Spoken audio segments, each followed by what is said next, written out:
Drones అనేది ఒక technology. ఎందుకంటే ఇంతవరకు స్ప్రే చేసేది మాన్యువల్‌గా ఎప్పుడో నాప్సాక్ స్ప్రేయర్స్ అని చేసేవారు. తర్వాత పవర్ స్ప్రేయర్స్ వచ్చాయి.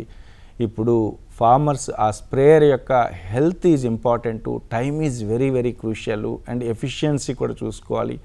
వీటన్నిటిని దృష్టిలో పెట్టుకొని ఇప్పుడు డ్రోన్ టెక్నాలజీని ఎక్కువగా అడ్వకేట్ చేస్తున్నాము.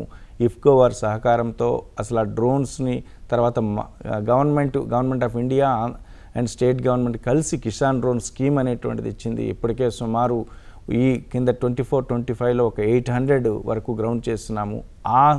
దాని గురించి దాని యొక్క ఆ డ్రోన్ ఎలా వాడాలి, దానివల్ల ఉపయోగాలు అనేది అదొకటి చెప్తున్నాము. తర్వాత డిఫరెంట్ యాప్స్ ఉన్నాయండి. లైక్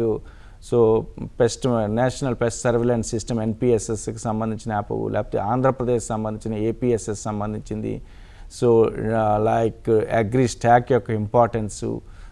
మనము ఆంధ్రప్రదేశ్లో APAIMS Andhra Pradesh agri information management సిస్టంలో ఈ క్రాప్ ప్లానింగ్ అనేది ఎలా చేసుకోవాలి, క్రాప్ అడ్వైజరీస్ ఎలా చేసుకోవాలి, ఏదైనా పెస్ట్ ఐడెంటిఫికేషన్ ఎలా చేసుకోవాలి, డేటా అనేది ఏదైనా ఒకవేళ పెస్ట్ని ఏ విధంగా కంట్రోల్ చేయాలి, దెన్ మార్కెటింగ్ ఆస్పెక్ట్స్లో ఏ విధంగా మనం సెర్చ్ చేసుకోవచ్చు. ఇలా డిఫరెంట్ ఏవైతే ఈ government of India, state government or open source సంబంధించిన యాప్స్ అన్నీ కూడా అక్కడ కూడా దానికి కూడా ఒక 10-15 మినిట్ డిస్కషన్ పెడుతున్నామండి.